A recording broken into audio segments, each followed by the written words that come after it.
All right, good afternoon, councillors and staff. Welcome to 2000 first ordinary meeting for 2025. Probably happy New Year to everybody. I hope they had a good break, but here we are at the end of February. Time's flying, isn't it? All right, please be advised that this council meeting is being recorded and live streamed. By speaking at this meeting, you agree to being recorded and live streamed. Please ensure that if and when you speak, you are respectful to others and use appropriate language at all times. Combined Council accepts no liability for any defamatory or offensive remarks or gestures made during the course of this meeting. The recording of this meeting will be made publicly available on Council's website. All right, I'll call item 1 is application for leave of absence. We have a full house. We're going to have a mover and a seconder. Moved by Councillor Weaver, seconded by Councillor Pearson. All those in favour? Against, that's carried. Item 2 is declarations of interest. Mover and a seconder, please. Councillor Rawson, thank you as a mover. Councillor Nash seconded. Does anybody have anything to declare? Nothing? All right, I'll put that. All those in favour? Against, carried. Thank you, everybody. Item 3 is declarations of political donations. Mover and a seconder. Moved by Councillor Ryan, seconded by Councillor Nash. No, Councillor Pearson. Thank you. Anything to declare, anybody? I've got nothing. Thank you. I'll put that. All those in favour? Against, carried. Item 4 is mayoral minute of appointment. I'll move that, and I have tabled a report. I know that Councillor Rawson has. I know that Councillor Nash has. Councillor Jones has. Councillor Weaver has. Anything else for the mayoral minute of appointment? Nothing? Councillor Batten has? Yep. All right, thank you, everybody. I'll put that. All those in favour? Against, that's carried. Item 5 is the mayoral minute, National Local Roads Transport and Infrastructure Congress 2024, which I'll move and ask if the Deputy Mayor would like to speak to that, please. Thank you, Mr. Mayor. As the report outlines some of this information, I'll be repeating, but just to give councillors a bit of an update from the Australian Local Government Association Congress that was held in December last year. Local governments across Australia manage more than 75% of our road network, and that was a big discussion around sustainable funding for councils managing roads at the Congress. We heard from Minister McBain, who provided a video message, but we also had in the room with us Shadow Minister Bridget McKenzie. I thought it was a bit disappointing that there wasn't an opportunity to ask questions of our representatives or our elected representatives. And I thought it was a little bit disappointing too from the Congress at the end of it not to have some hard and fast actual actions that they were going to take away that were agreed upon by the Congress, but otherwise it was a very good Congress. So key focus areas was obviously road safety, and the Australian Local Government Association committed to advocating on this issue in the lead up to the federal election. We also heard from the National Emergency Management Coordinator General, Brendan Moon, who we've built a close relationship with here in Cabonne, and he made, in his presentation, he made several references to the Central West flooding event, and Matthew and, the Deputy General Manager and I took the opportunity to raise with him again the need for water and sewer to be listed as an essential infrastructure to support councils in recovery from disasters. In regards to the specific recommendation, the Deputy General Manager and I have discussed while we were at the conference, and also since, I would encourage Council to support this. The aim of this plan is to prioritise the development of road safety. In New South Wales last year, there was 355 deaths. To put that in perspective, Mr. Mayor, that's more than the population of Kew Dowd, as according to the last census, and also more than the populations of other villages in Cabonne, including Cargo, Cumnock and Yeovil. By developing this plan, we can identify high-risk roads, identify management and education initiatives, and align this plan up with state and federal road safety strategies to unlock safety initiatives into the future to make our roads here in Cabonne, but also across the state and across Australia more safe. Thank you. Well, thank you. Well said. And I think any plan that we can assist with or develop to reduce the road toll, particularly deaths but serious injuries that devastate families across our own patch, but across Australia. Any way that we can move towards reducing that is a positive step. So, yeah, well spoken. Councillor Rawson. Thank you, Mr Mayor. Yes, I support the development of a Cabonne road safety plan, and I thank Deputy Mayor for his report. I totally agree with this. I just wanted to make a point. Later on, I'll be asking for a speed review for the area around Nashdale District, because this is from the Traffic Committee, and it really highlighted the problem that a lot of people are facing, that people tend to drive to the limit, to the speed limit. They see that as an indication of what would be the safe speed to drive at, rather than the upper limit of what is safe. And I would hope that any plan that we have involves some level of advocacy for perhaps an education campaign, probably from the state government, to focus more on personal responsibility when driving on roads, particularly a lot of our rural roads, which are still under reconstruction after floods and so on. If the road sign says 80, that doesn't mean that you can drive at 80 along it. You've still got to drive to the conditions. So that's the only thing that I would like to highlight. You know, some sort of education program which involves driving to the conditions. Thank you. Councillor Pearson. I too would like to speak in favour of the prioritisation and incorporation of a road safety plan. I agree with Councillor Rawson about education. That is definitely needed. But I think also, as part of the implementation of a road safety plan into the operation plan of 2025-26 is to, of course, continue to lobby and advocate for increased state and federal funding to upgrade our roads to a satisfactory standard. Clear and appropriate signage where needed, and of course review the speed limits where necessary. And that's what I'd like to say about that. Thank you. Anything further? All right. I've got the recommendation there, so I'll put that. All those in favour? Against? That's carried. Thank you, everybody. Item 6 is Committee of the Whole. Could I move in a seconder, please? Councillor Rawson, was that you? Yep. Yes. Okay. Councillor Nash? Does anybody wish to call anything? Councillor O'Ryan? Item 23. Beautiful. Anything else in Committee of the Whole? Councillor Nash? Item 22 by Councillor Nash, thank you. Anything else? All right, I'll put that. All those in favour? Against, that's carried. Item 7 is grouping of reports, and just take note before we move and second that is we're grouping from 8 to 11 inclusive. All right, can I have a move and a second? Councillor Poole, thank you, and Deputy Mayor Jones has seconded. Any discussion on 8 to 11? Those just reports. All happy? All right, I'll put that. All those in favour? Against, that's carried. So we move now to item 12. Item 12 is the National General Assembly. Could I have a mover and a seconder? Councillor Batten moved, second by Councillor Poole. And Councillor Batten, you wish to speak to that?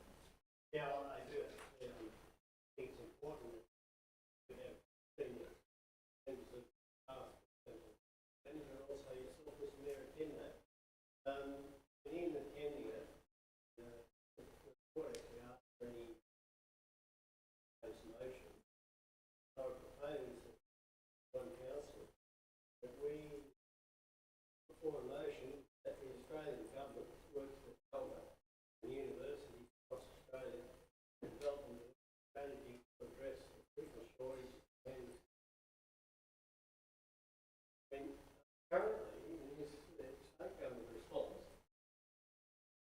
currently the state government's response is simply to try and pull back planning away from councils and centralise it in somebody. We've already seen that in New South Wales, and I know Victoria has threatened to do the same thing to local government there.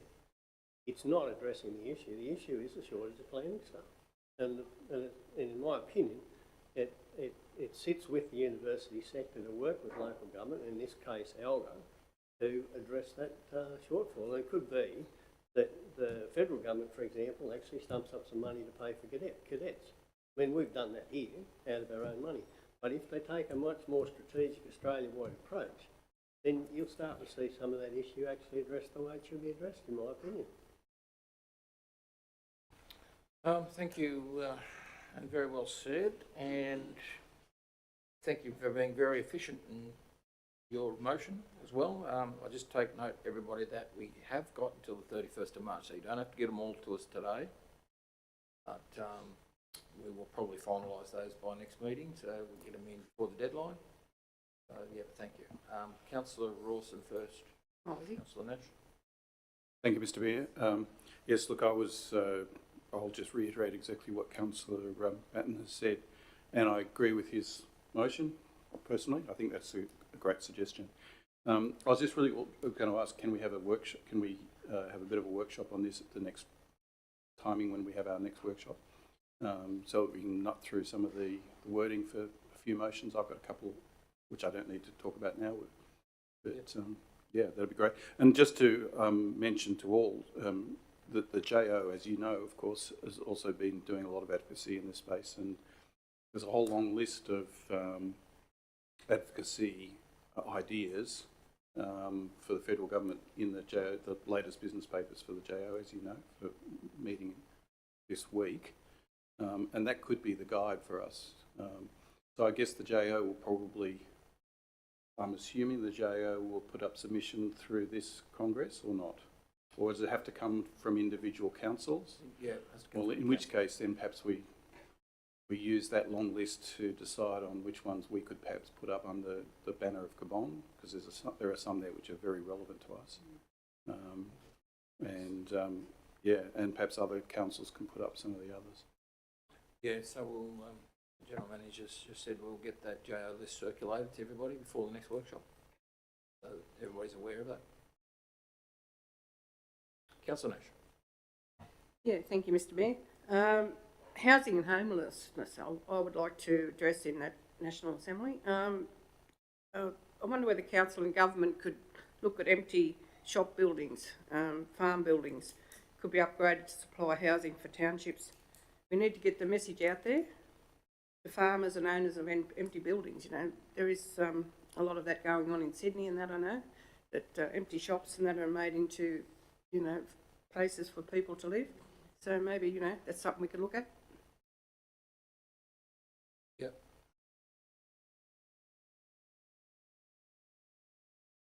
So anyway, we'll those points you raised there, Councillor Nash and Councillor Rawson, and with the stuff with the JO, I think we can work on a workshop scenario on our next workshop, ready to formalise it at the next meeting.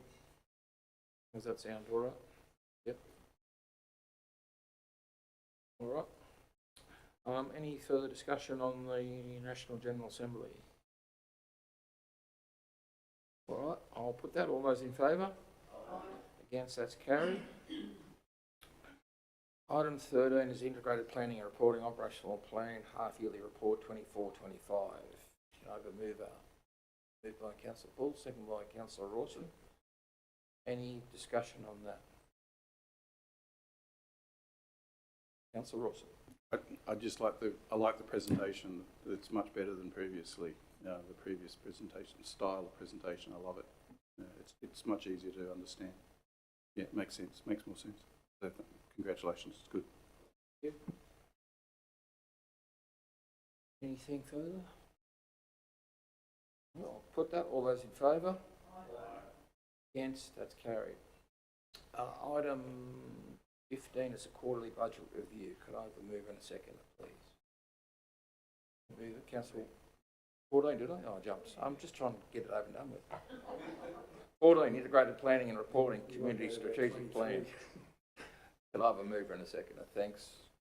the Deputy Mayor Jones, and seconded by Councillor Weaver. Thank you. Integrated planning and reporting. Any discussion on that? Councillor Rawson. Again, congratulations to the staff for putting this together, the CSP. I was just going to ask a question. How we're having meetings next week, I think. Is that right? Next week, which relate to the CSP. How are we going to incorporate any new ideas that come out of that into this document? We're putting this document up for exhibition, sort of slightly cart before the horse in a way. Just through you, Mr. Mayor, no, it's actually, not to cut across your bow, Councillor, it's actually in the time of the CSP being out on public display for input. So therefore the input would be rolled in incorporated with any other submissions. So when we bring back the final draft to be adopted, it'll include anything that the community forum has teased out if it's relevant. So, yeah. Any further comment, discussion? Nope. All right, I'll put that. All those in favour? Against? That's carried.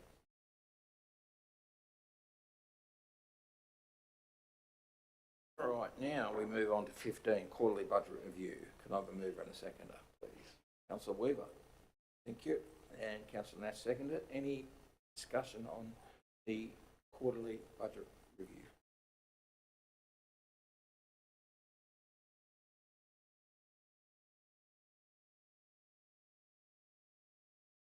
Nothing at all? All right, I'll put that. All those in favour? Against? That's carried. Now, before we move to the next item, I just want to place comment, and because we've got no comment, and because it's so good and she's doing a terrific job, she's now been given the official title of Chief Financial Officer. So congratulations, Dale. And thank you for the work that you do. Keep up the good work. Item 16 is the Yarra Community Assets Program Reference Group. Can I have a mover and a seconder, please? Moved by Councillor Jones, second by Councillor Poole. So you see the recommendation there, so we've got to appoint one councillor as a representative to the committee. So just a couple of things, just means that we have an official rep at it, but it doesn't mean that anybody can go. And it's just a reference group. It's not a voting group. And the General Manager wants to. Through Mr. Mayor, just if we could amend represented to the committee, it's a reference group. So in the resolution, if that's okay, councillors, it's actually not a committee of council, it's a reference group.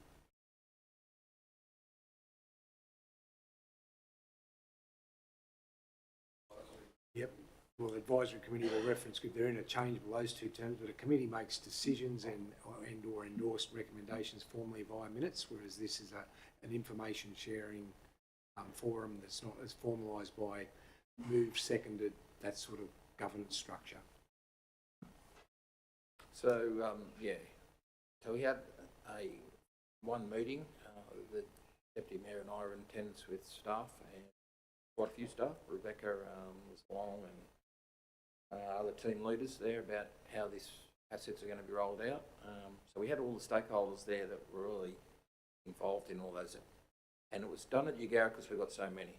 So the ones that are, the individual ones here, for example, at Manildra, the Molong project, other ones. And they're more individual, so the communication will be more direct with those groups, whereas we've got a lot of town projects in Yarra, so it was the idea from Brad to have a reference group so that they're well and truly informed. And it's about communication, basically, to making sure that any communication breakdown is corrected by these groups and we get the information to these groups, we should then get it out to the community about the progress of all these projects. So that's basically how it's going to roll. Councillor Jones. Only to reiterate what you just said, Mr. Mayor, in terms of 7 of the 10 community asset program projects are in Yarra. Really good feedback from the community in terms of this idea being floated within the community. And as you said, it's all about communication. There are some projects there that we will do whilst council, will discuss with the reference group. There'll also be more targeted stakeholder engagement with those groups. For example, the lighting at the football oval will, obviously be mentioned at this reference group and discussed, but also some key stakeholder engagement will happen there with the user groups of the football oval. But there's some bigger town-wide projects that this reference group will be very helpful for. And as you said, it's all about communication. We're now over 2 years post-flood. It has been a long and tough 2 years. The community are feeling a bit frustrated and forgotten about. As we know, that is definitely not the case by Cabonne Council, but obviously we're the face and we keep turning up out there, so their frustrations about the housing package, etc., we're hearing, but we keep showing up out there. If we keep communicating as we have been, I think this reference group certainly been received so far positively and will continue to be received positively. Councillor Wilson. Thank you, Mr Mayor. Can I nominate Councillor Jones to be the elected representative on this committee? Reference group? You just beat me to the nomination then. Yeah, absolutely. Councillor Jones, wish to accept? Yeah. All right. Anybody else wish to nominate against Councillor Jones? It just makes sense, doesn't it, that Councillor Jones has been there all along, so yeah, we're happy. It just reinforced, it doesn't mean that anybody can go to it, yeah, and more the merrier. We were there in numbers at the last one with staff, and I think the community does appreciate that. All right, well, I'll put the recommendation adding that we appoint one being Councillor Jones, Deputy Mayor, to the representative role on this working group. All those in favour? Against? That's carried. Thank you, everybody. Item 17 is donation request to United Nations Summit. Mover in a second. Councillor Weaver, thank you. Councillor Paul, any discussion on that at all? Councillor Jones. Just a quick question and then a comment, Mr Mayor. How are the students being chosen, the 2 students? And then I just wanted to make a suggestion. Don't know. Have to take it on notice. And I just wanted to make a suggestion that obviously, as you know, Mr Mayor, and as other councillors know, on Australia Day, we had Hayley Stevens as our Cabonne Youth Ambassador, who did a fantastic job. A very proud family followed her along the journey of the day, but was well received by our communities. I just would have thought, if we do have a choice of nominating someone, and if Hayley is able to with her busy schedule, that as a reward for being the Cabonne Youth Ambassador, it might be a good idea. But again, I'm not sure how students are chosen, so I'm happy to leave it. Yeah, we'll check up on that, and very good suggestion. Yeah. Can I speak in favour of what Councillor Deputy Mayor Jones has just recommended, Mr Mayor? And can I just add, in the event that Hayley's not available, that we perhaps consider the alternate person being a nominee from Manildra, because as we know, it was a very close, tight decision about which one of the 2 Youth of the Month we actually nominated. It'd be fantastic for either one of those 2 to have the opportunity to go, if not both. Through Mr Mayor, I could just probably offer, given it is only a month away, I'd suggest there is some youth body group that they're chosen from. I don't think it'd be otherwise I've mentioned the JA would ask for nominations. So I'd say it's through some other NGO type youth group, but we'll double check and get back to you on it. If there is an opportunity to submit names, we'll definitely do that. But I'd say, given it's tied into the UN, there's probably some mechanism that gets the youth considered for the region. I'm not sure what that is.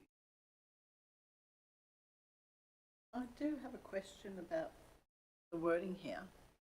It says there is an opportunity to leverage this event for federal election purposes, and this is being explored through the Central New South Wales JO. I'm just wondering what that means. Question?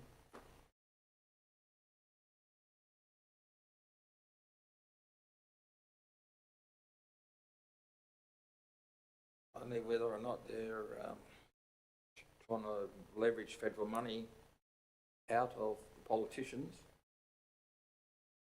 to support the event, being an election coming, so some sort of election promise, I don't know. Perhaps? Any other suggestions? Through you, Mr Mayor, maybe also that obviously there will be MPs going to the event, so the JO being active will have opportunities to speak to them, those sorts of things as well.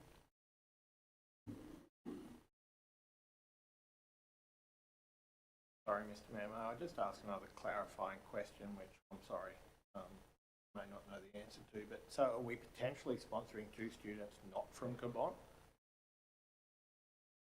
It's not clear that they are youths from each specific area. They're contributing the Central West students to go to this event, so it's not down to, you know, each local government areas are given apportionment, as far as I know, as to representation in the group, but that's why I'd have to check that information. It's not clear that it's, you know, it's a direct, it's for the whole initiative for the Central West that goes in together as a pool to ensure the event happens. That's why.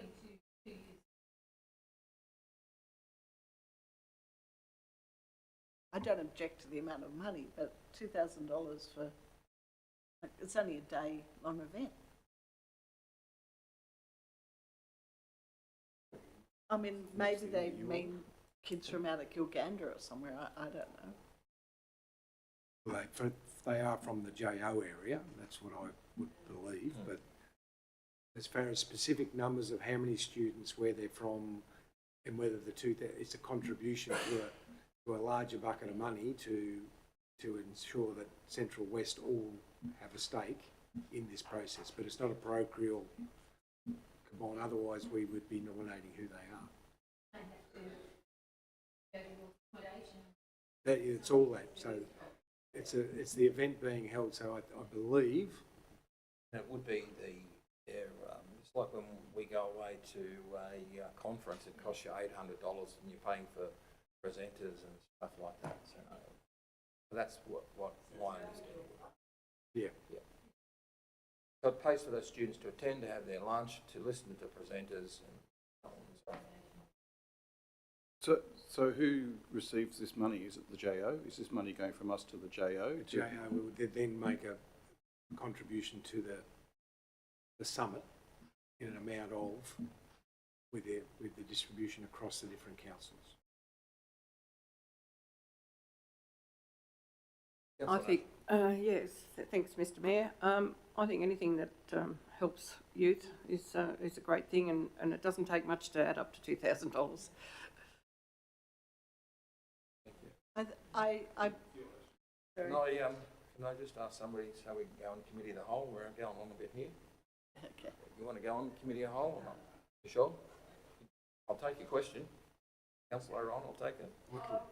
Really question. I was just going to say that young people benefit so much from this sort of recognition, and they take it with them for a long while into their, you know, particularly if they're going to go to uni or whatever they're doing next. It's the benefits far outweigh whatever $2,000, whatever it's costing it. Well, I did do some media on this a couple of weeks ago, and it's about identifying our future leaders, and that's what it's all about. So, understand it is $2,000, correct, but you're right, what everybody said here, youth is our future, and I'll get a lot out of it. And as Councillor Nash said, $2,000 doesn't go very far these days. So.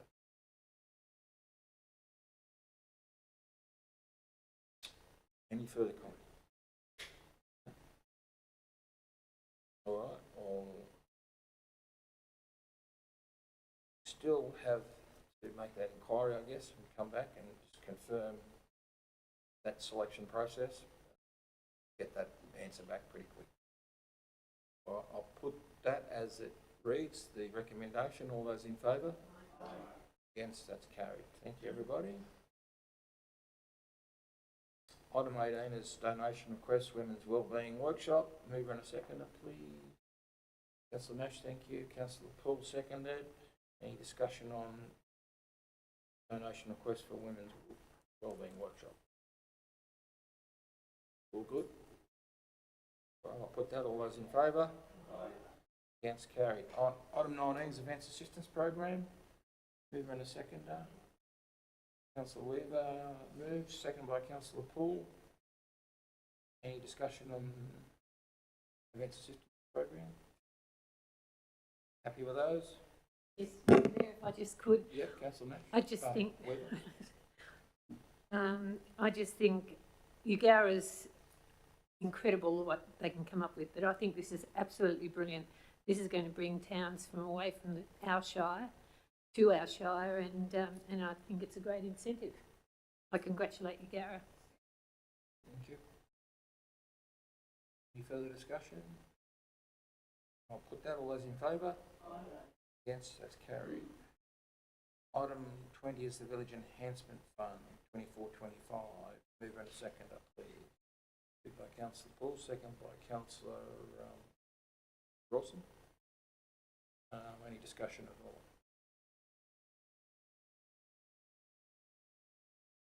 All happy? Councillor Nash. Yes, Mr Mayor, I just had a look at all the sales and I thought they look fantastic, and just hope that it lasts for a few years for them, yeah. Councillor Rawson.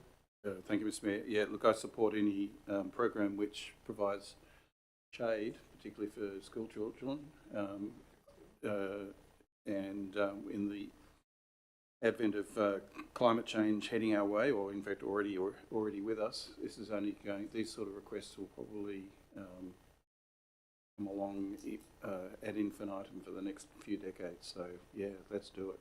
Yeah. All right. Councillor Jones.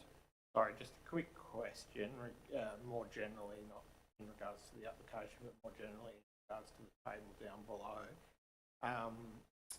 There are some communities with some significant amounts of funding still available.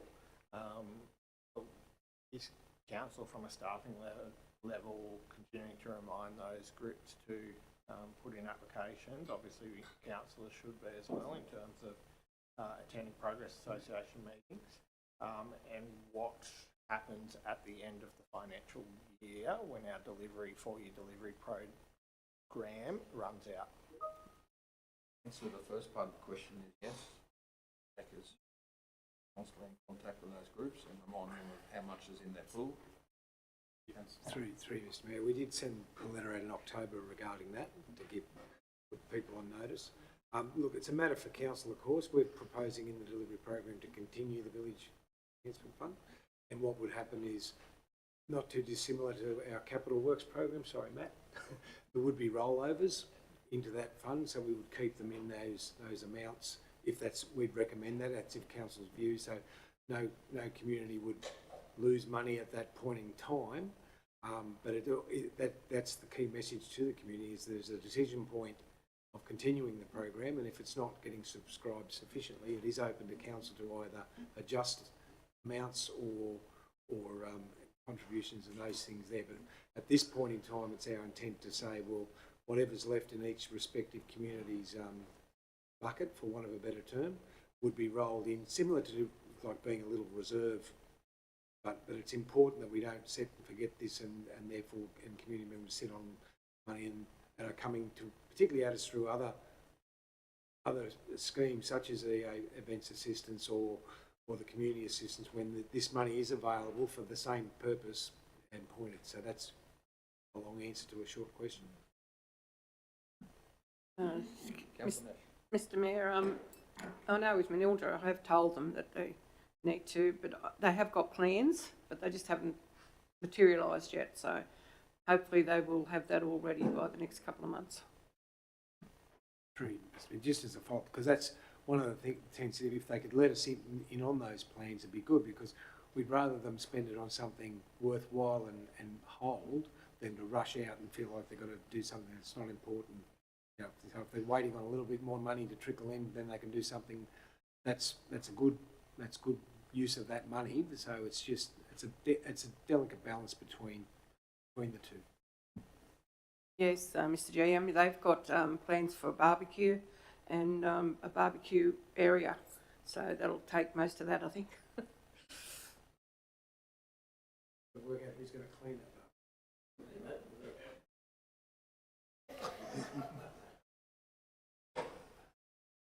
Very good. All right, anything further? Sorry, Mr Mayor, I just wanted to note that I think there is a minor typo in regards to the funding available or the funding allocated to date for QDAL, that was all. Which I know the, sorry, I should have said, which I know the community economy and culture leader is aware of, but just for other councillors to be aware of.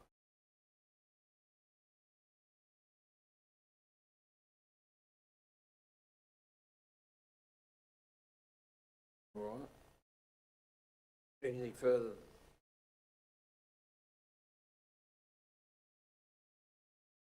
Yeah. It's been acknowledged. All right, I'll put that. All those in favour? Against, that's carried. Item 21 is the sponsorship program. Mover and a seconder, please. Moved by Councillor Weaver, second by Councillor Poole. Any discussion on the sponsorship program report? Councillor Poole. Thank you. I think we're all pretty well aware. It's a great event and worth every cent to the community. Thank you. Yep. Councillor Weaver. Yes, I agree with Councillor Poole, but it's just not the community, it's Gibbon Shire, and right across Gibbon Shire I think that the benefit comes. And a lot of hard work by volunteers. Yep. No doubting that last statement. All right, any further discussion? All right, I'll put that. All those in favour?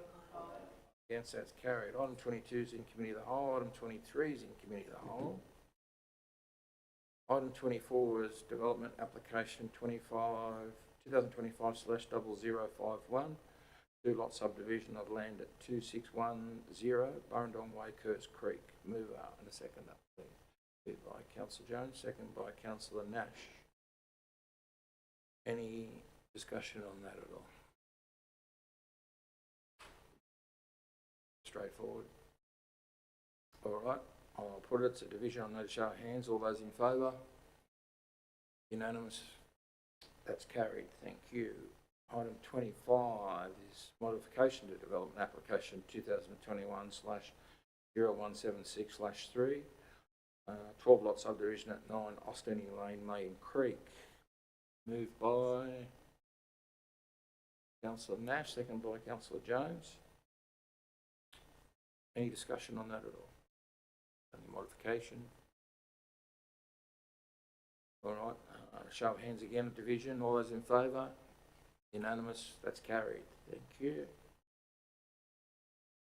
Development application 2024/0113-1 Iceworks Lane, Molong. Mover and a seconder, please. Mover is Councillor Weaver, seconded by Councillor Jones. Any discussion on that at all? No discussion. And it's a division. I'll show of hands. All those in favour? Unanimous, that's carried. Thank you. Item 27 is questions for next meeting. Could I have a mover and a seconder? Moved by Councillor Rawson, second by Councillor Pearson. All right, questions for next meeting. Councillor Rawson. Thank you, Mr Mayor. As I flagged earlier on, in the light of the accidents along Lake Canobolas Road, just week before last, the Nashdale Committee met and were very concerned about the speed limits on all of the roads around the Nashdale area. So I'd just like to ask if a review could be done by the Traffic Committee I should say Transport for New South Wales via the Traffic Committee for review of speed limits along Cargo Road in particular, Nashdale Lane, Nankara Lane, Borinor Road, at the end of Borinor Road, closest to Cargo Road. And I know that there's already been a review of Old Canopolis Road, so that's already underway, and Lake Canopolis Road is already underway or completed, so they're already done. So it's just a general review of whether or not the speed limits are appropriate. In some instances, people were asking for an increase in the speed limits in certain areas along certain lengths along Cargo Road, and whether or not that's appropriate. Now that the roads have been, there's one of those catch-22s. We get in there, we improve the road, and people start to speed along the new sections of road, and then they hit some pretty dicky sections of road, and they become dangerous. So, if that review could be done, that would be great. Thanks. Taken on board. Anything else? Any other? Yes. I have two to be put forward, which will probably no doubt have to go to the local traffic committee. First one is an issue that one or two residents have brought to my attention about the possibility of safety lines, lane markings along going down Gidley Street, for the reason being is that that road is utilised by kids going to and from school, and as there are no line markings there is the possibility that a child could, be clipped by a car. And so I was just hoping Just if clarify when you say line markings on they exist in Edward Street. Like, they're in Edward. I've seen them in Edward Street. centre lines, Yeah, the line. fog lines, yep. Yeah. Yep. So it has been brought to my attention that there are concerns that a child could be hit by a car going along without those lines. They're going to and from school. So I was just hoping if that's a possibility to have that question raised with the local traffic committee. And I don't think it has to go to the traffic committee. It'll be just back to Matthew. Mr. Chair, we'll take that on notice, we'll do a review and we'll get back to council. It doesn't need a referral to traffic. thank you. And my second question is, back in 2022, Molong Central applied to the state government for the appointment of a crossing guard on the Edward Street crossing. However, it was rejected because they didn't meet the criteria, and like, residents have come to me with concerns about this again. And as you may be aware, there was a near miss last year. A child was nearly met with an unfortunate accident on the corner of Edward Street, and I was hoping there's a possibility if this would also be a local traffic committee issue to perhaps voice support for Molong Central School for the perhaps the appointment of a voluntary crossing guard for that area. Yeah, all right. Now, just to clarify, you're making presentation for the crossing corner of Wellington Street and... Yes. Yep. Yes, that's right. Matthew? Through Mr. Chair, I don't think that needs to go to local traffic committee. I think we can deal with that. I'll bring a report back to council on that matter. Thank you.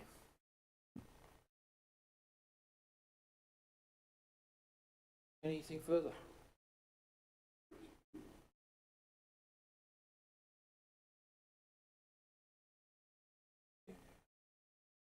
At the end. Yeah, Councillor Nash.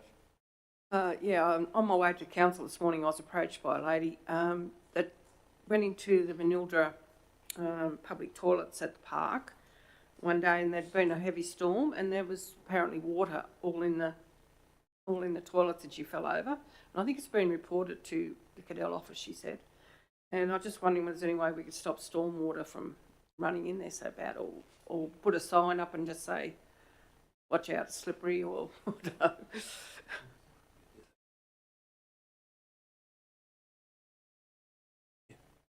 Deputy General Manager. Just for clarity, sorry, which toilets was this, sorry?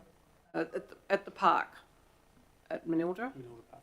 Yeah, she went in there and it was heavy downpour, she said, and she fell over, and another lady was there with a rag trying to wipe it up, and so apparently it's been reported to someone at council. I don't know who. Mr. Mayor, we'll have a look into it and get a report back. Councillor Mr Mayor, I've got a request, doesn't have to be for the next meeting, but a future meeting. A number of our communities are experiencing difficulty attracting essential workers, teachers, ambulance officers, etc. So it'd be interesting to know what role can Cabonne Council play in supporting the current government's essential worker housing strategy for regional New South Wales. One could argue at the moment that the New South Wales government actually is a government for metropolitan Sydney, because every single announcement recently has been about essential workers in the Sydney metropolitan area. Not one single announcement about essential workers in regional areas. So what can we do about that shortage that we have in our communities, Yeovil, Canowindra, Molong, for example, to move that along?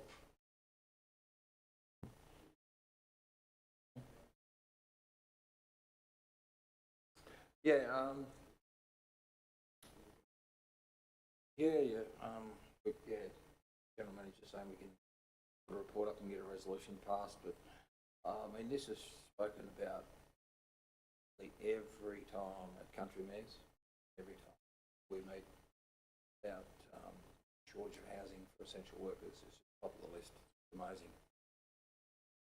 And you're right, and it's the same results in that they all talk metropolitan but not regional.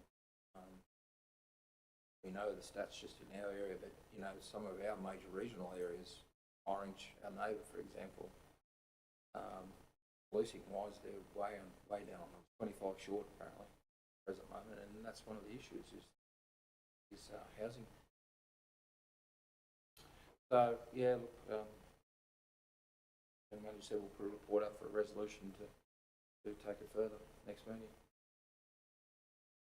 Just through, Mr Mayor, you'd be aware, as we discussed prior, about our challenges, and housing is one of those. We are preparing a strategy in line with that.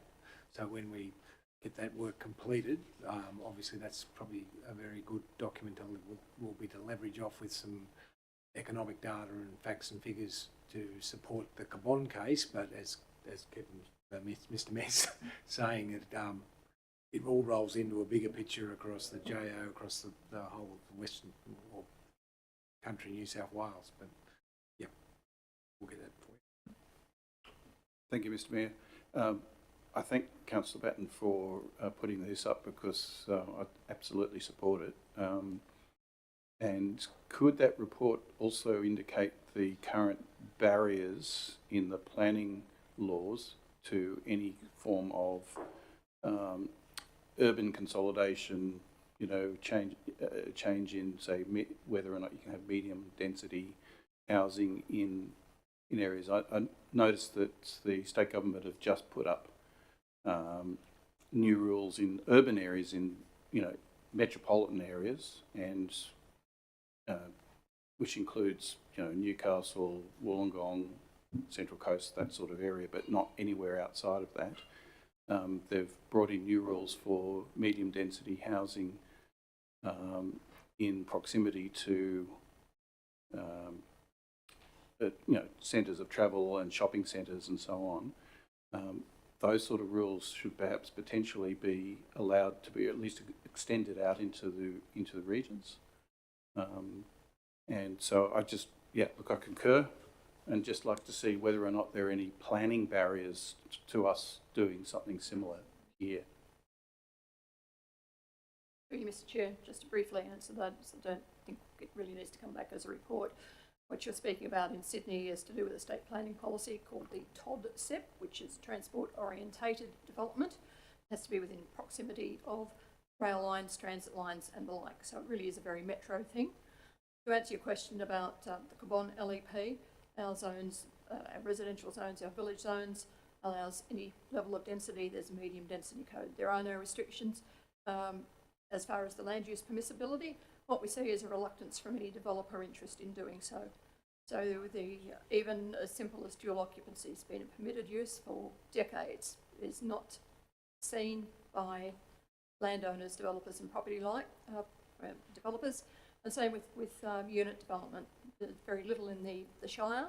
The potential to do that development is there and always has been. So the policies you're speaking about are very metro and based around the ability to access rail lines into employment city. Really isn't the same situation out here. And our planning code certainly does permit unit development, dual occupancies, high-rise if you even want to do so. What we're seeing is a reluctance from both the community who wish to maintain a village lifestyle and developers for actually creating that. And if you think through any of our town areas, unit development is few and far between, not because the planning code prohibits it, solely because there's a reluctance within the market. Thank you.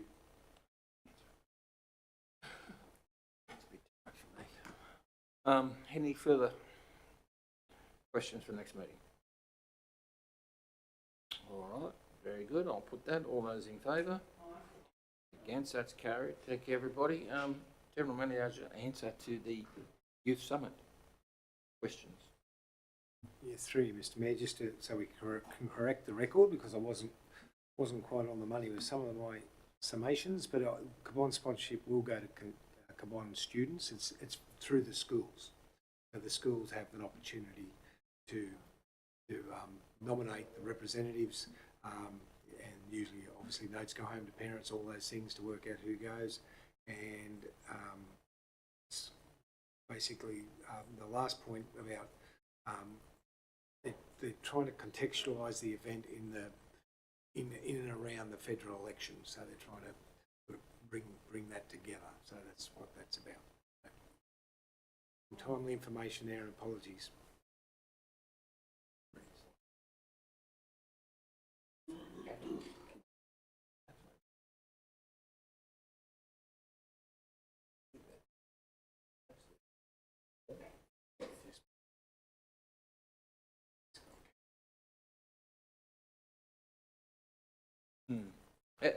Just saying, I was just asking the gentleman, as that answer reads, it looks like they're asking us to sponsor two, but I think the 2,000 is going to multiple. It's not just two, it's multiples. Yeah, so it's just going into a bucket, and to sponsor multiple children going to the event. Oh no, I think we resolved that we're going to donate the $2,000 anyway. I think that's just covers it. All right, we are up to item 28, business paper items for noting. Can I have a mover and a seconder, please? Moved by Councillor Jones, second by Councillor Batten. Does anybody wish to call out any of the noting items? I'll call out 13. I was just which is in the supplementary, in the supplementary items. I was just going to very, very quickly say thank you to staff. I think particularly Heidi for Australia Day. We had a great day. I went to 3 different ceremonies. It was all well supported by staff, and the booklet we received, which was fantastic. And I think it was just a very successful event. Just like to thank staff for their support. Yep, absolutely, well said. I'll agree with that. There's a lot of work goes into that, and do make sure we thank her on the day. But once again, thank you Heidi and the team, they do a terrific job, and as you said, a lot of work goes into it to make it a success, and it is a success. Councillor Knack. Yeah, I'd just like to say, acknowledge Councillor Rawson. I rang him and asked him would he come and help us out on Australia Day, and he was very good and great feedback, and thank you for that, Andrew. And I went to a progress meeting the other night, and I don't think we'll be changing Australia Day too soon. They love it the way it is, and if it becomes a Cabon Australia Day, they're worried about their locals, and they said you've only just got to look and you'll find them. Very good. Just item 13, which is amended to the Cabon Local Environment Plan 2012, additional permit use. I might hand over to the Deputy General Manager and just she can brief you on the great work that she's been doing. Thank you, Mr. Chair. The notation report indicated that we were expecting the rezoning for the preschool development at Eugowra on the showground land to be gazetted either last Friday or this coming Friday. It was gazetted on last Friday afternoon, so that brings to conclusion our part in taking the lead in amending the LEP to allow the future use of the showground site for the permanent location of the new build for the preschool. I've conveyed that information to the preschool committee, which means that when they're in a position to lodge their development application for the new build, it can be processed and roll ahead.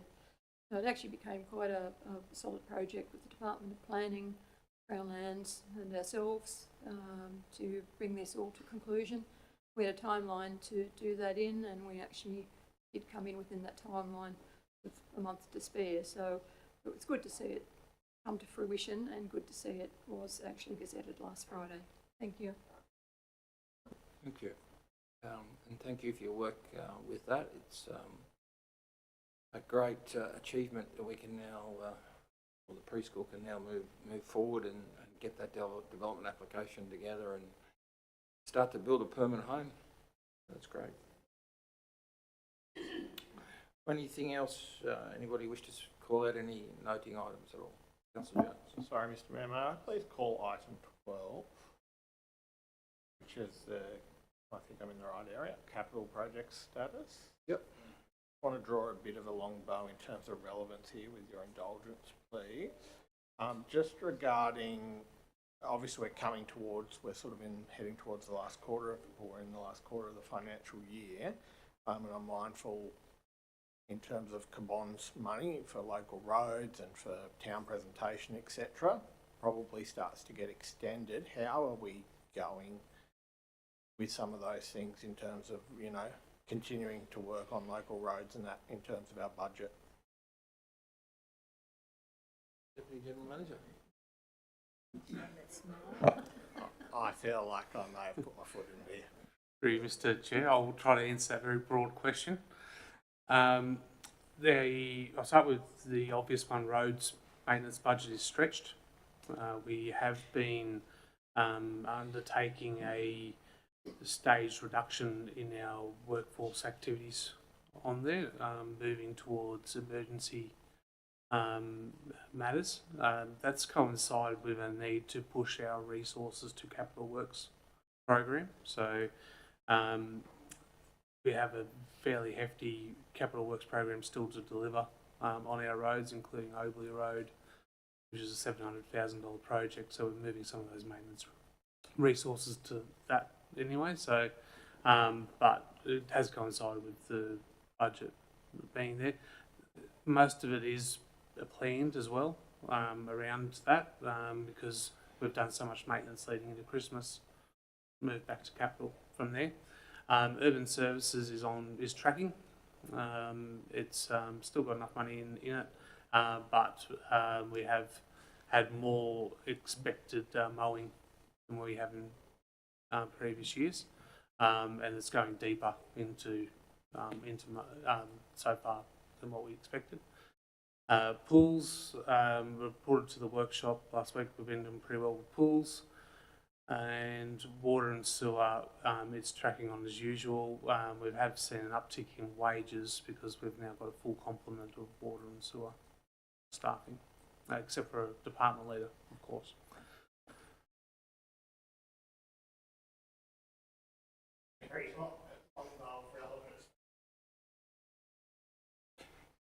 Councillor Rawson.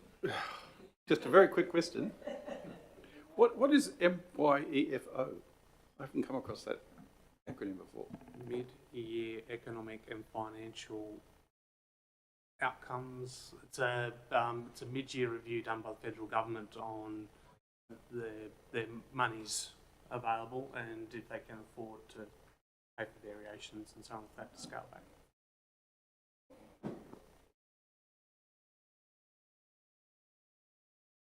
Or anything else? All right, I'll put that. All those in favour? Against, that's carried.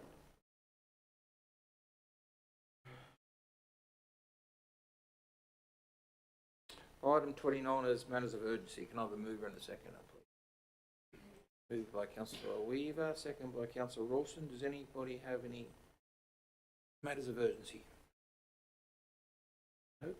All right, I'll put that. All those in favour? Against, that's carried. Item 30 is committee of the whole section of the meeting. Can I have a mover and a second? We move into committee of the whole. Councillor Poole, thank you. Councillor Nash. All those in favour? Against, that's carried. So item in order, item 22 was called by Councillor Nash, which is the proposed road closure, Smith Lane. Could I have a mover and a second? Moved by Councillor Jones, seconded by Councillor Poole. Discussion. Yes, Mr Mayor, it's a public road. People are using it. I just don't understand how people can put a fence and gates up and a dam. I think it all needs investigation. It's definitely against this. All the neighbours, a lot of the neighbours are worried about it. It's going to affect them. There's a alternate exit route. Sometimes it's vital in bushfires and floods, and I can't understand it. And I'd just like someone to explain to me how this could happen. All right. The technical side of things can be explained, but I'll just procedurally explain that this is just going out today for our approval to go on public exhibition. So basically the public exhibition is to show fairness across fors and against. I think the against, we've all had phone calls or emails sent to us. I think mainly the against, and the against are getting on the front foot, obviously, and to let us know that they are against it. So it's the decision process in the resolution today is just to send it out on public exhibition to hear from people for and both against. So that's just the procedural side of it. It's like we had it in a previous, back last year, with the closure of a lane within the town. It's exactly the same process. But the technical questions? Deputy General Manager. Through you, Mr Mayor. From the technical standpoint, the section of road, Smiths Lane, this particular section is not within Council's roads register. So if it was a part of Council's roads register, it would come to council officers, and council officers would reject it on the basis that it's an active road used for road purposes, so traffic, etc. But being not in the roads register and an unformed road, it's then referred to council for an opinion of if it's going to be processed as a possible lease or sale, and then per guidelines produced by the state government, we then seek public comment on that matter and then bring it to council for final determination of moving forward. So and we're at the stage now where it's to council to determine if it goes to public exhibition or not. But from a technical standpoint, it's met all the criteria to get to this stage. Deputy General Manager, how do you get this to be not on the register? Is it a Crown Road? Through you, Mr Chair, council has a lot of paper roads that are there, but this one hasn't got a formal road. It's not recognised as a formal road used for road purposes. It's an unformed road that council doesn't maintain. So that's the definition of being on the roads register. It's not a maintained road by council. Thank you, Mr. Mayor. Just on this point, then there is some confusion about what is on the road register, because I've had a look at the road register and it says Smith Road is from Kent Road to the end of Smith Road. But then, if by what you've just said, by your definition, that means then that the Smith Road on the south side of this bit of land is not on the road register either. Or it is on the road register but coming from Kent Road all the way to the end of Smith Road to the south, in which case this section is in fact on the road register. So there's some confusion for me about that, because I went and checked the road register. So that's the first thing. I understand the Mayor's point that this is part of a process, but there's already been plenty of objections. There's already been flagged in the report that this is of potential strategic importance for the future for council, particularly access for fires. It's another, emergencies. The road is or has been used by locals for walking and so on. It's also, more importantly for me, it's a significant wildlife corridor along that road, and in an area of effectively a lot of cleared land. And I would be very, very concerned about protection of that wildlife corridor. So I think in its current form, it's probably better protected as a road corridor rather than as part of somebody's property. So I wonder, just based on all of those reasons, why we would even consider allowing this to be taken over by a landowner.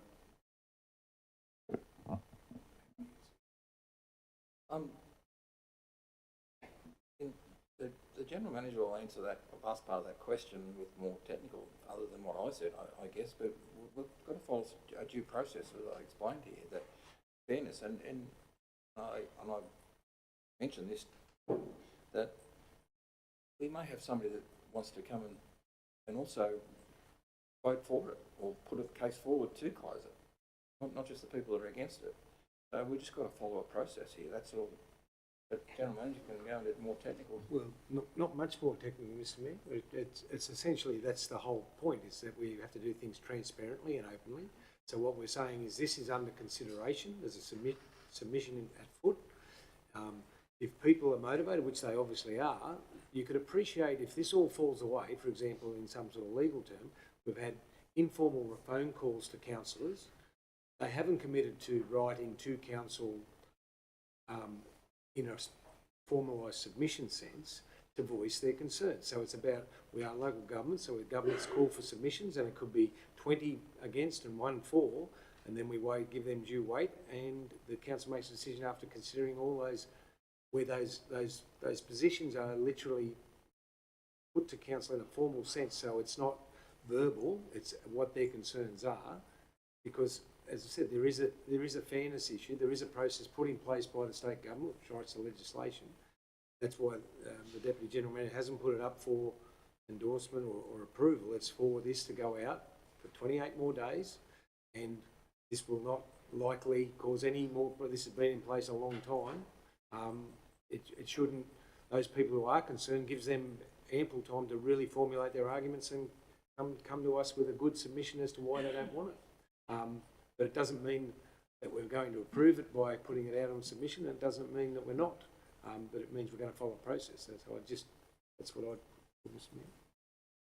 And just to remember your submissions you had when it comes back.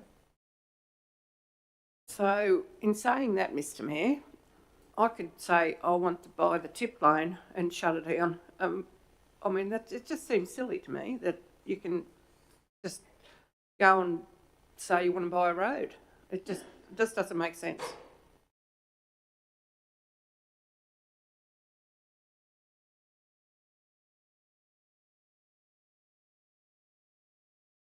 But Mr. Mayor,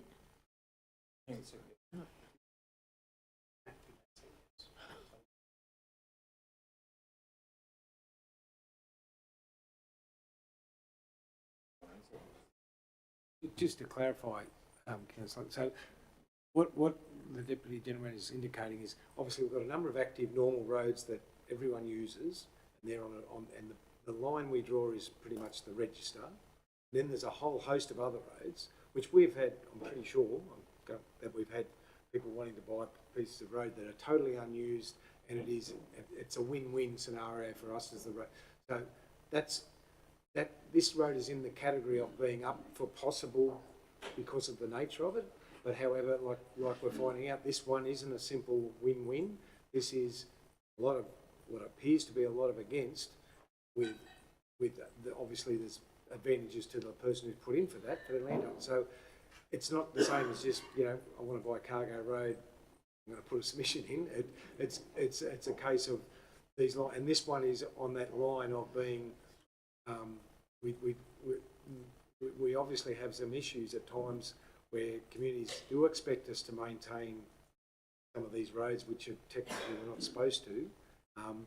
So that's why this occurs, that we've got this register of certain roads that are not being loved and cared for by us, but technically under our custodianship and ownership, and this is the process we go to sort through that.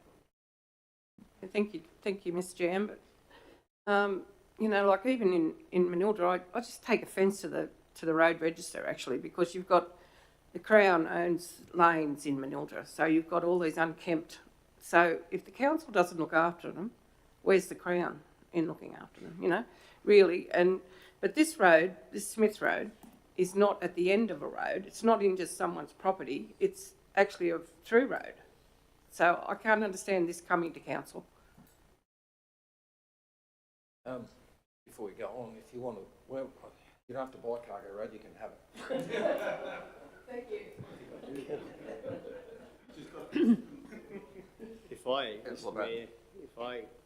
Actually, what I want to do is speak in favour of the recommendation as it stands, that we approve the public exhibition.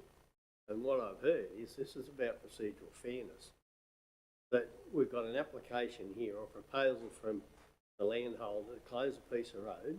We have lots of people who could well be up in arms, but we're about evidence-based decision making. So what we need to have in front of us is properly analysed evidence so that we can make the decision whether we actually support or reject this proposal. We don't have that in front of us right now. Yes, we've got some emails from people who don't want it closed, but we've also got to think about it from a council perspective, the potential litigation, if we don't give people the opportunity to actually formally put their case. Councillor Weaver, you had a... No?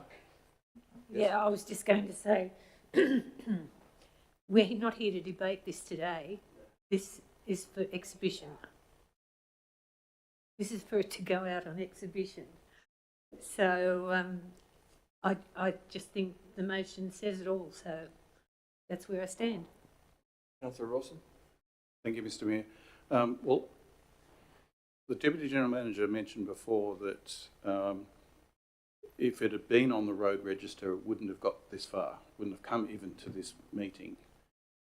There is some confusion about this road on the road register, so I think that confusion needs to be fixed up first before we do anything. I understand the process and I understand the arguments about putting it out on exhibition. I just don't think it should have come to this point yet, and I think it is a through road. It's Smith Road at the northern end of it, it's Smith Road on the southern end of it. The road register just says Smith Road is from Kent Road to the end of Smith Road. So as far as I could tell when I looked at the road register, it is included on the road register, and therefore it shouldn't have come to here. Through Mr Mayor, there has been some issues with the roads register in the past, and the team has been working on that over the last 12 months to try to clean that up. It was brought to the Roads Advisory Committee where a lot of those issues were raised. The roads register is due to go back to the Roads Advisory Committee in the coming weeks, and I can confirm in that draft there is 2 Smith Roads, one being on the Kent Road end and one being on the Mullion Road end. And so they're split in between. So that's the two parts. That's not the case now, though, is it? That hasn't gone through that committee nor to council for that change to be made. There was discrepancy issues, so the confirmation I made when reviewing this report was looking at the imagery, not the imagery, sorry, the GIS layer that we had, and the GIS layer did confirm the two Smith roads. The one that was taken to the Roads Advisory Committee, which I think that you're referring to, was the one that was raised to have had issues and was never adopted. Before that, we didn't have an accurate roads register, hence we're trying to fix it. So we're going by the information that we have best at the time, and there's no evidence to show, apart from the discrepancy of the Roads Advisory Committee roads register that was put up, that it's ever existed as having been through all the way as a road under council's responsibility.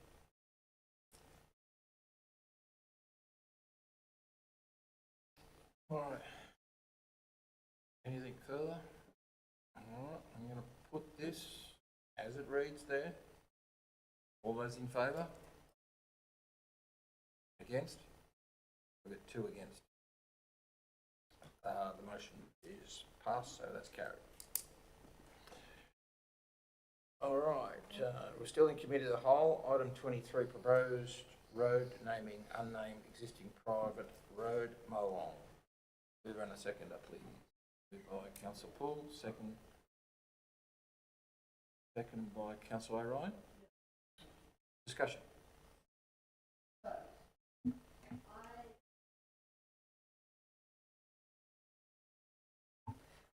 Why council is involved in this? It's on a piece of private land. It's an easement, basically. Is it right away or an easement? Right. Yeah.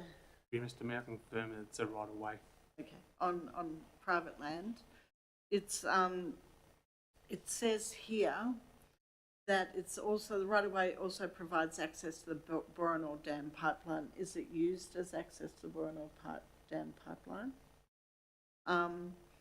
I want to know.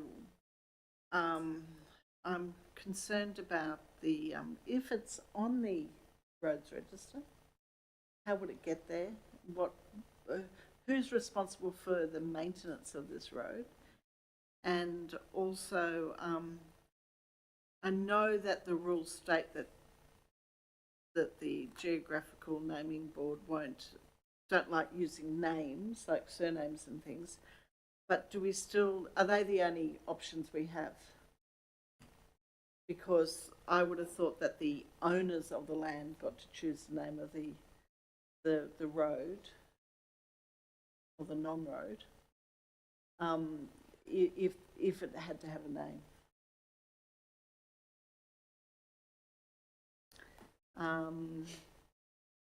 Yeah, and does anyone else use this private road? For you, Mr. Mayor, the road accesses the Boronor Dam pipeline, and we do have to do regular inspections out there for that. With regards to it being on the roads register, no, it's not. It's not a road reserve. It's a right of way, an easement, basically. From regards to a naming of a right of way, council doesn't have. Council represents the community's views on it, and Geographical Names Board asks council for its opinion in regards to that. Direct council to the wording of the recommendation is that council endorse. So council is not approving the name, the Geographical Names Board approves the name. So by this resolution, by this recommendation, the council would be recommending that there is no, that going forward, that it doesn't offer any objections to the name of Bob's Creek Lane. Let's see. And then the Geographical Names Board would then resolve that it be named Bob's Creek Lane from there. Council's responsibility to put up name signages and et cetera. There is no responsibility for it. It's on a right-of-way easement. It's totally to the property owners and the affected people that are involved to undertake that process. That's all we've got. Yeah, if I could just ask a question. They want to call it Bob's Creek Lane. Does it lead to Bob's Creek? It doesn't. So where is it leading to? Is it a B&B, or is it advertising a property for holidays?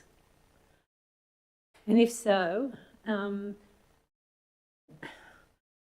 I don't understand how somebody can name somebody else's property in regard to their own business. That's what's got me confused. Got an answer for that, General Manager? For you, Mr. Mayor, I won't go into the motives of the people that have put forward the request. From an officer's point of view, we've consulted the Geographical Names Board and the naming conventions that they use. The options that came forward were Bob's Creek Lane and Morrow's Lane. Geographical Naming Board's conventions, Bob's Creek Lane is a nearby place of interest, so it's a geographical place of interest, which does allow for it. It doesn't have to have a direct connection to it, and Morris Lane was discounted due to it being named after a living individual. Councillor Rawson. Thank you, Mr. Mayor. I concur with the questions that have been asked by other councillors. I did actually go this morning and have a quick look at this location. It's a driveway, guys. It's just a driveway. It's a driveway to two properties. It's not a lane. It doesn't need a name. It never needed a lane. In fact, having a name for the lane is confusing. I agree with the report which suggests that the current signpost there should be removed because it's not a lane. It's just, the only reason you would name it is if there was say there was a housing subdivision down the end of it and there was lots of houses down there, and it becomes a council road, and you know, you needed that for the postal service, for the ambulance and fire services and so on. But at the moment it's not. It's two lots along a driveway. I've got a long driveway into my property. I've got rights of way, you know, to and from my place. I'd be horrified if the council or anybody else, my neighbour, came along and said, "I'm going to name your property after my place."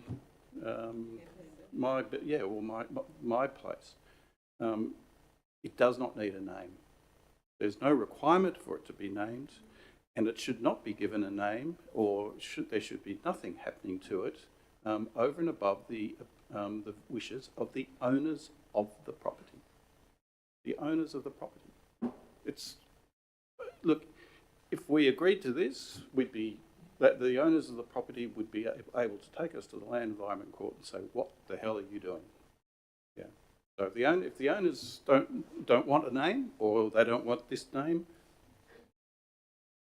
no, they should. It should just. I don't even know why we're involved at all. It doesn't make sense. It just doesn't make sense. We're not approving it. I understand that. Said we will be taken to court. We wouldn't, because we're not approving the name. Well, the way in which it reads there, it does suggest we endorse a particular name. We shouldn't be involved at all, or if perhaps wording might be that if an agreement is to name that lane, then this is a name that we would agree with. I actually don't agree with the name because it's not near Bob's Creek. Through you, Mr. Mayor, this does almost relate to our last matter. What the Deputy General Manager has done is follow due process, that the state government has outlined a process. We've had one landowner who has the right to ask the naming geographical mob for the name. Then there's a process which council participates in. So I'm just pointing out that we're not deciding this. It is that we're going through a process, and we've got to do the process, and which may lead to this being left vacant. It may lead to it being named a number of names, but all I'm saying is that we're not liable in the Land Environment Court for our actions Okay, in fair following the process. Fair enough, but I don't agree with us even endorsing any, and I don't think it shouldn't have a name. Councillor Paul. Yeah, thanks. Certainly not my opinion. Looks like we've got some work to do with our paper roads and laneways. Bob's Creek Lane sign was suitable for somewhere between 16 and 22 years. So I'm happy to stick with the status quo and support the recommendation. Thank you. Councillor Ryan? I was just going to ask what the address is of the people who own the property on, at the end. I'm assuming it's still Jennings Lane. That's a, you know, road box, whatever their number is, Jennings Lane. And why can't it just be that? That's how most people find all of us on our road, our address. Councillor Rawson? I was just going to correct Councillor Paul, sorry Councillor. It just says here 2002 to 2008 it was given a sign, so that's only 6 years.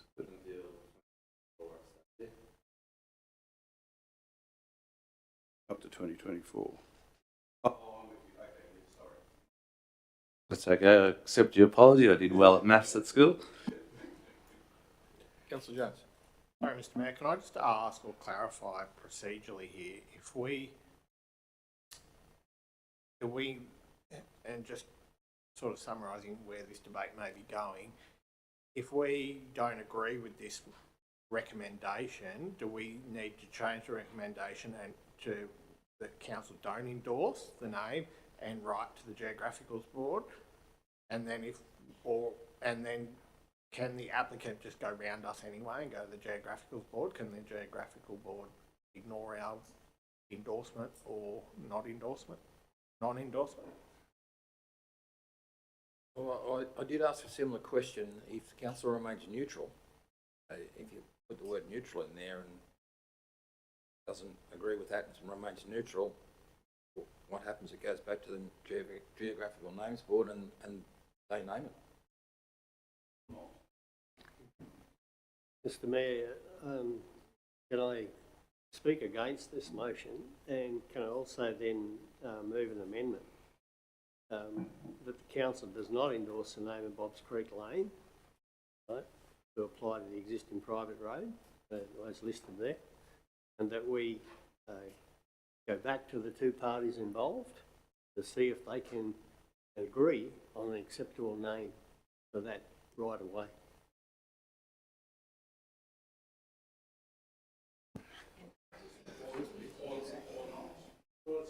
It's their problem. It is two parties. Hang on a sec, hang on. Can I just say, there has been some debate already about why does it have to have a name? So, are you saying that we suggest that the parties come up with a name, or why does it have to have a name?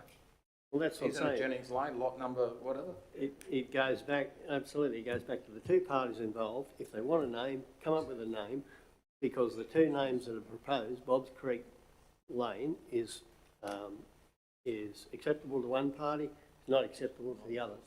The second name, which is Morrow's Lane, is not acceptable to the first party, and it also doesn't comply with the Geographical Names Board. Now, the Morrows may not know that. So what I'm saying is there's information here, probably needs to go back to the two parties and see whether they can come up with an acceptable agreement. Well, are we getting into territory where we're becoming the negotiators? We really, it's not our role. It's not really our role.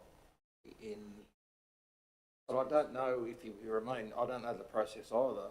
If we remain neutral on it, don't accept Bob's Creek Lane,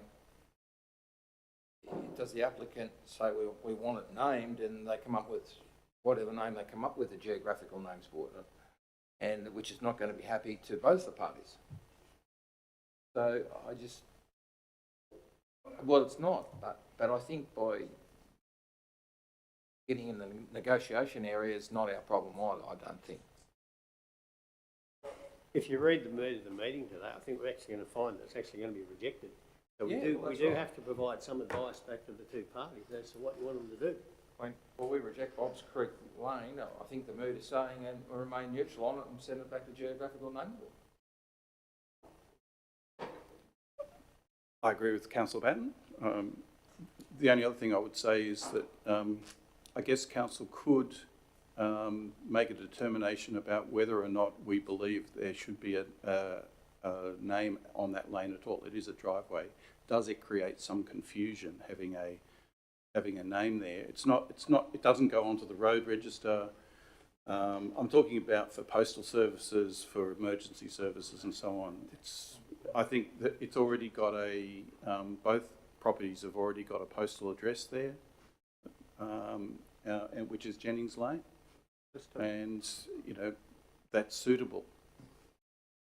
Just a point of order, Mr Mayor, we're debating an amendment that doesn't have a seconder, sorry. Yeah, we're not. Yeah. Sorry. Yeah, you're right. No, we're not. I wasn't going to let a debate go on, but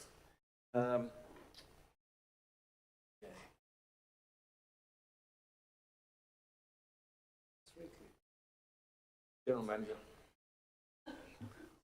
Well, councillor, I understand the second part of the proposal. I would just, in my position, advise that whilst this, each case should be looked at separately, it does create some problems going forward. Naming of public assets is problematic and quite often difficult, and almost invariably causes some sort of derision as opinions as to what it should be. And if council determines to negotiate that process, what's that look like? How are records made? Because if a party walks away and feels aggrieved and feels as though council's put weight on one way or the other, not in a public forum such as an open council meeting, it becomes problematic. So I caution against negotiations with direct parties, other than through the submission process and debate in this chamber.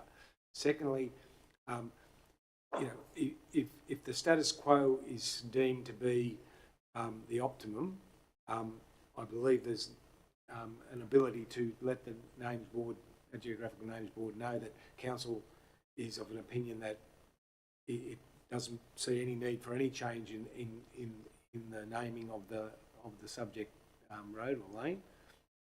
That's available, but if the negotiation piece is quite worry. And if the names board then does an independent process, I doubt they will, but I can't speak for them, that they go to their own process. Otherwise, that unstitches their ability to always ask councils to do this stuff. So I think if we keep it as simple as possible, would be the way to navigate this. That's what I would. I think you misspoke right at the very beginning of what you just said. There, you said public roads, but it's not. You said public roads. I said public assets. Public assets. I was talking about when you get grandstands and all sorts of assets that they're the same sort of problem. Sorry, but it's highlighted a really important point that this is private land. Correct. This is private ownership, private issue. Yes. Yeah. So, Councillor Batten, you wanted to put through an amendment to the recommendation. You want to have a crack now? Well, I'm moving the amendment. I endorse it. And that we can make it hard. If they want to make it. It's not our problem. No, I'll ask for a second. Yeah. So just.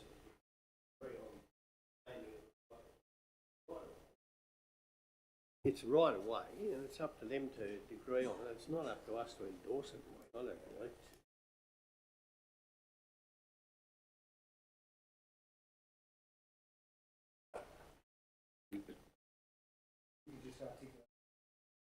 Yeah, what I'm saying is that the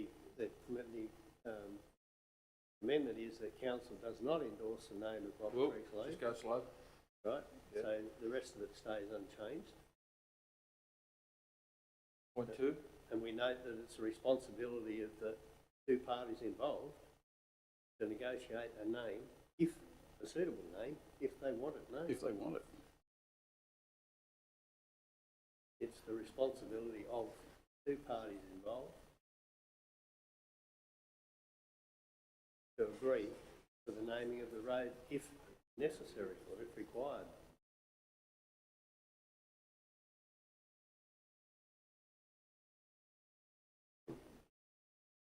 Matt?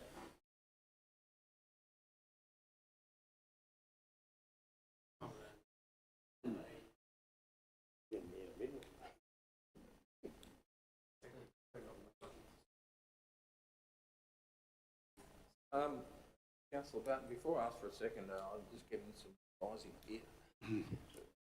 The consensus is that part 2 of the recommendation, we can't recommend. Clarify.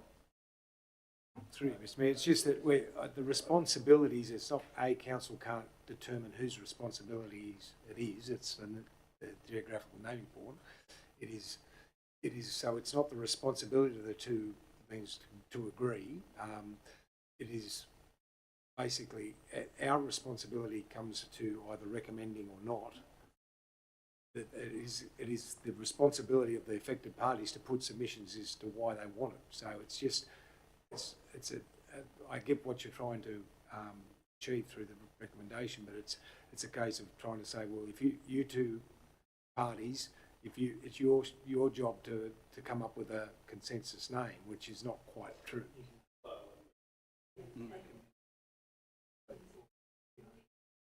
I mean, we can drop the second part of it and just leave the first part, which just simply rejects the, but it doesn't need the motion at all.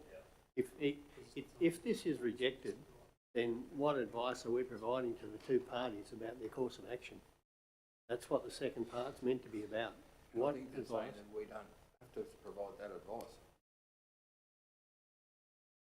Which is the way the Geographical Names Board works. Well, then we don't need the amendment, we can just vote on the original motion. That's the case.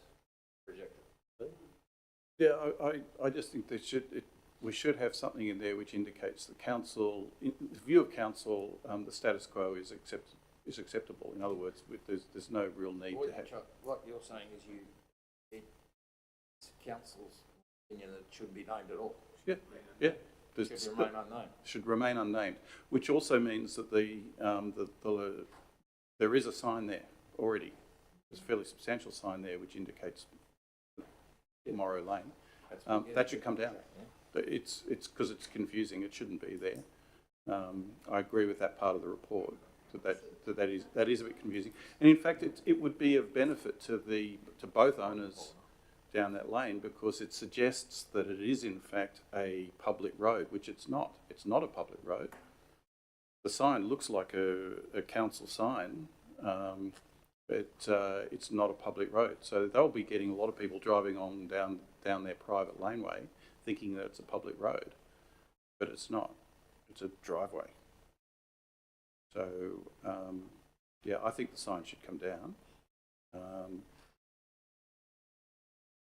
just say that I think the council believes that the status quo should remain and that the sign should come down.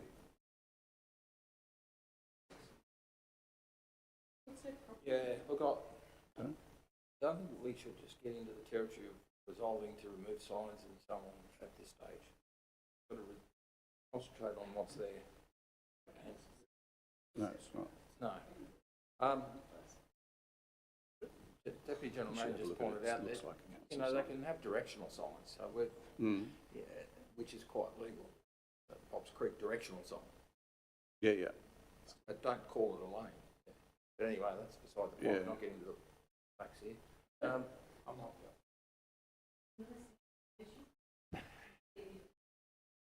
Well, just working out whether the point 2 of the amendment is we can do that. And I don't think we can. So I don't want to call for a seconder at the moment to discuss it, because is there any need to do that? I only mentioned it because it's in the report about the removal of the. It's not in the submit. The recommendation, but it is mentioned in the report. Mr. Mayor, can I help by maybe suggesting that if the mover of the amendment was to delete point 2, I would second the amendment and we can progress. I just think, yeah, I'm taking a second because I'm getting information that we don't think we can accept point 2. So you happy to remove that? Yeah, but if remove it altogether, Can I have a suggestion that point 2 might be that it's not named at all. The lane is not named at all, or the right of way, it's not a lane. And that it remain unnamed as point 2 of that. Yep. Councillor Batten, you happy with that? So point 2 would remove that there, what's there, and just point 2 is that, well, that the right of way, council, do you endorse it? Request. Council requests that the right of way remains unnamed.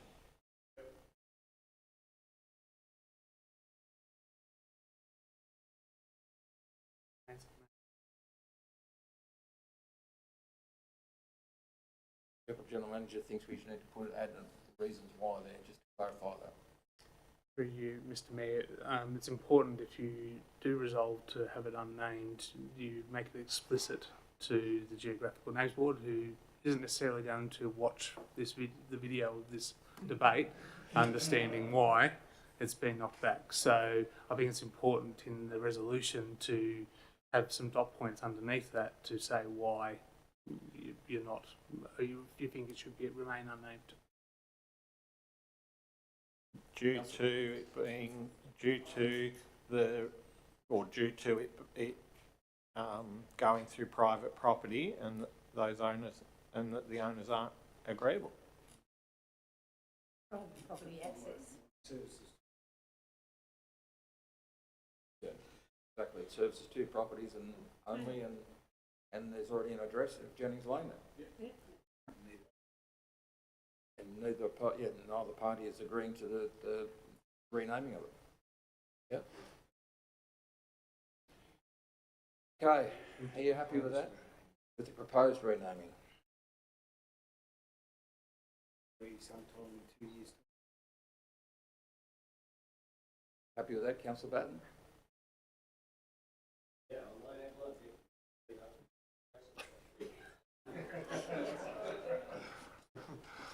Oh, thank you. Now I need a seconder. 1,000 of them. Councillor Jones has seconded that. Now, any discussion on the amendment? No discussion? Surely there must be something.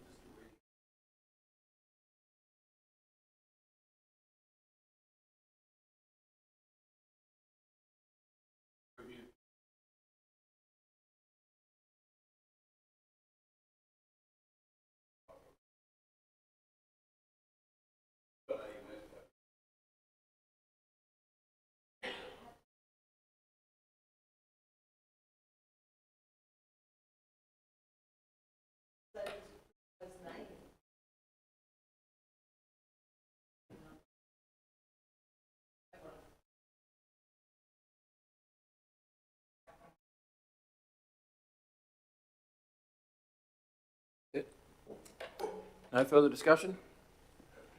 I'll put the amendment. All those in favour? Against? Unfortunately, that's carried against you.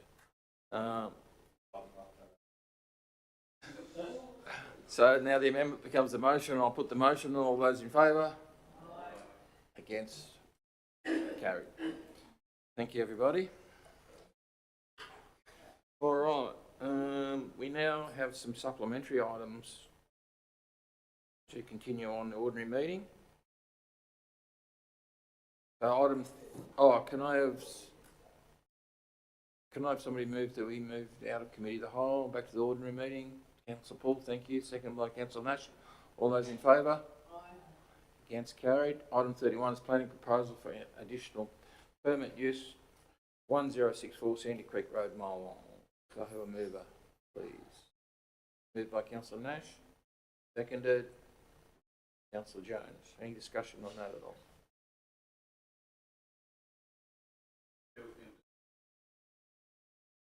Supplementary?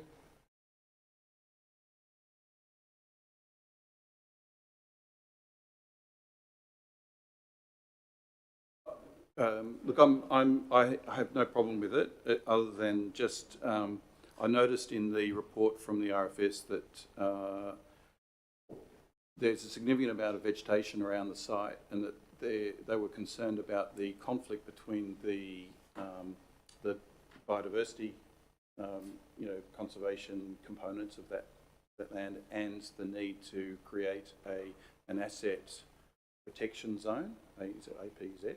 Yeah.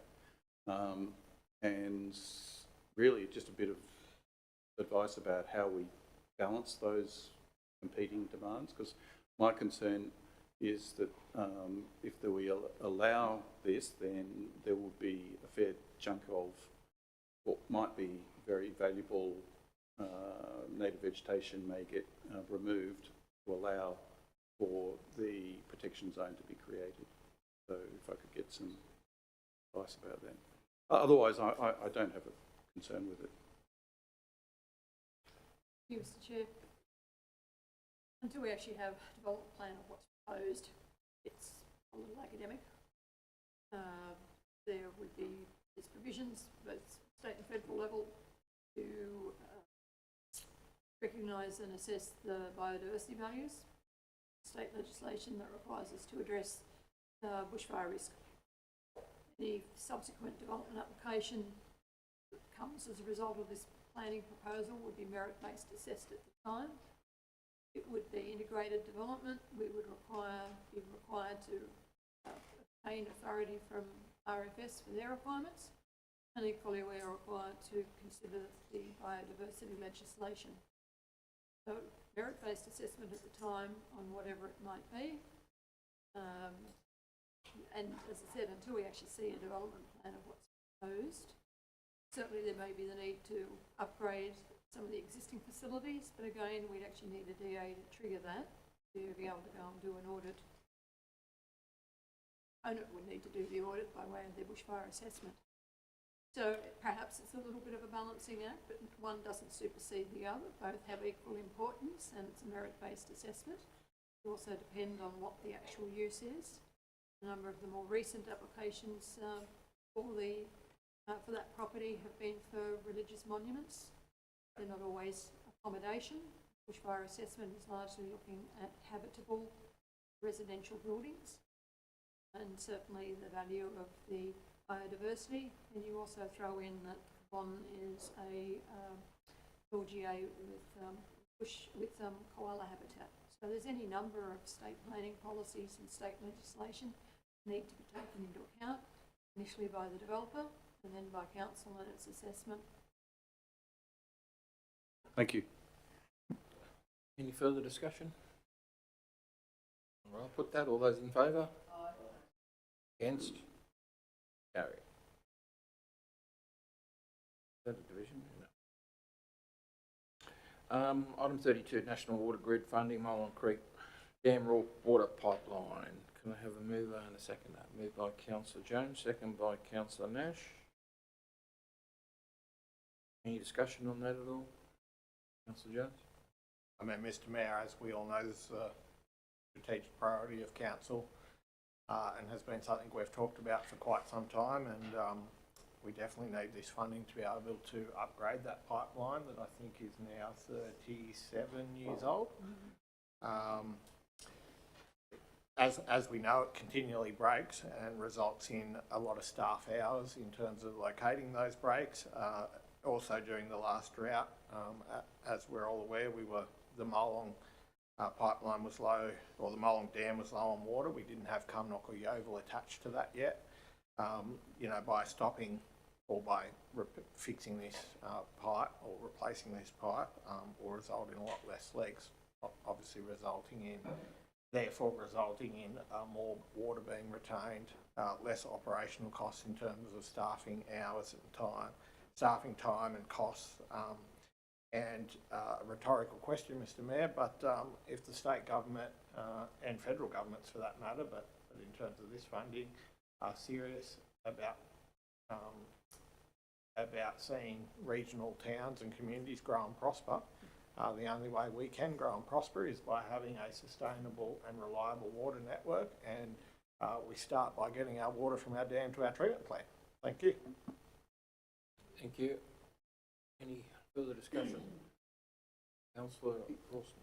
Look, I certainly support this, and just to reiterate what Councillor Jones has said, obviously we've been going through a process with the sub-regional water security project, which is trying to discuss, and there's going to be a meeting later on this week about that, about looking into ways in which we can ensure water security for not just for Molong but for across the whole of the Shire, which will involve some level of infrastructure upgrade. And this is even regardless of that networking, this particular section of pipeline is still regarded as being critical to all of that.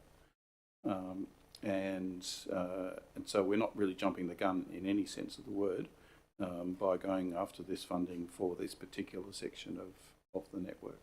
So yes, I fully support it. Councillor Nash. Oh, Mr Mayor, I just wonder whether, where it breaks and that, like even though we get new pipeline, there is new telemetry or something they call it, telemetry now where you can pop on it, like I noticed it's in a rural area and sometimes it's hard to find. There is new technology out there now, so maybe we can get that as well.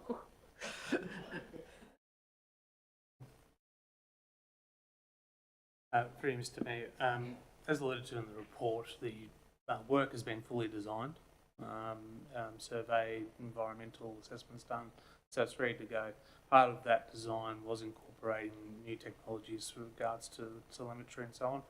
The problem we've got with trying to retrofit and add those on now is that the infrastructure that's in place now can't cope with that. So we do need to build a new pipeline to be able to enable that new infrastructure to be put in. Yeah, anything that supports water is good. Cumnock and Yeovil, is that potable yet? Mr Mayor, that's not subject to this, but give a quick update. We have engaged a consultant and engaged with New South Wales Health to start working on that. As I alluded to before, we've got nearing a full complement of water team now. So, and that was what has been holding us back to now, was the rigours of testing and reporting that were required needed a complement of staff to be on board. So we've got that now. And we've got a pre-start meeting with the consultant to rewrite our drinking water management system next week. Thank you, Deputy General Manager, but I just put that on you because I went to a meeting the other night and people are still not going to drink it, that's all. All right, any further questions or comment, discussion? I'll put that. All those in favour? Against? That's carried. All right, that concludes our ordinary meeting, and we'll now move into the closed section of the meeting.